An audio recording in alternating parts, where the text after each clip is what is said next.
ঢাকার আশুলিয়ার শ্রীপুর এলাকায় তাহফিজুল কুরআনুল কারিম ফাজিল মাদ্রাসায় দেশীয় অস্ত্রসহ সন্ত্রাসী হামলার ঘটনায় স্থানীয়দের মাঝে চরম উদ্বেগ ও ক্ষোভের সৃষ্টি হয়েছে। সোমবার আশুলিয়ার শ্রীপুরের তাহফিজুল কুরআনুল কারিম ফাজিল মাদ্রাসা নামের ধর্মীয় শিক্ষা প্রতিষ্ঠানে একদল সন্ত্রাসী হামলা চালায় বলে অভিযোগ উঠেছে।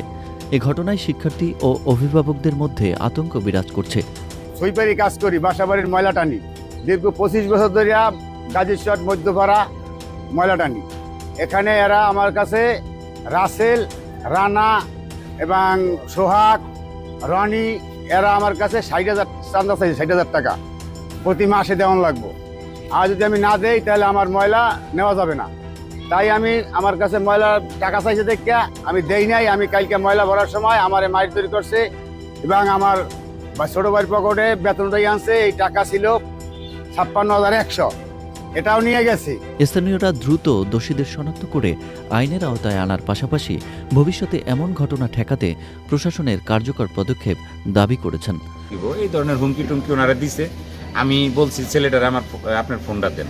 ফোন দিছে ছেলেটার, আমি বুঝাই বললাম যে দেখো তোমরা একদিনে জামিন হয়ে আইসা পড়ছো, আর আইসাই মনে করতেছো যে কোর্ট কাছারি কিচ্ছু নাই। এই সাহসে যদি এখন তুমি এই জায়গায় চাঁদা দাবি করো, তার এলাকা থেকে বিতাড়িত করে দিবা, কাজ বন্ধ করে দিছো।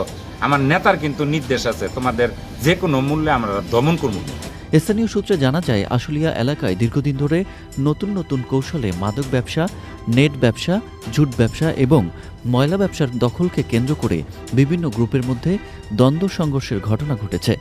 এরই ধারাবাহিকতায় সম্প্রতি গোলাগুলি ও ধর্মীয় শিক্ষা প্রতিষ্ঠানে হামলার মতো ঘটনাও ঘটেছে। সচেতন মহলের প্রশ্ন, একের পর এক এসব ঘটনা ঘটলেও কেন তা থামছে না? তাহলে কি আশুলিয়ায় আইনশৃঙ্খলা পরিস্থিতির অবনতি ঘটেছে? আমি এখানে টুকটাক কাঁচামালের ব্যবসা করি, নতুন আসছি। আমি ফরিদবাড়ি বাসাতে থাকি।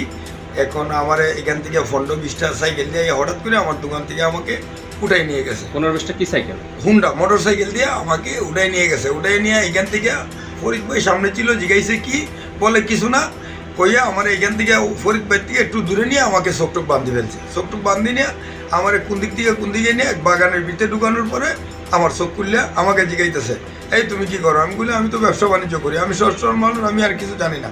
বলতেছে তুমি ফর্মা করো, মাদক ব্যবসা করো। আমি বুঝি না।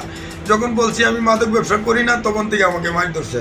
বলছে তোমার কে সেলটা দেয়, কে মাল দেয়, কি কোথায় থেকে আনো তুমি, তোমার ফরিদে মাল দেয় না? আমি বুঝি না। তখন থেকে আমাকে আরো মারধর করে, আমার খুব বেশি মারধর করে। এ বিষয়ে আশুলিয়া থানার অফিসার ইনচার্জ রুবেল হাওলাদার বলেন, ঘটনার সঙ্গে জড়িতদের শনাক্ত করে গ্রেপ্তারের জন্য পুলিশের অভিযান অব্যাহত রয়েছে।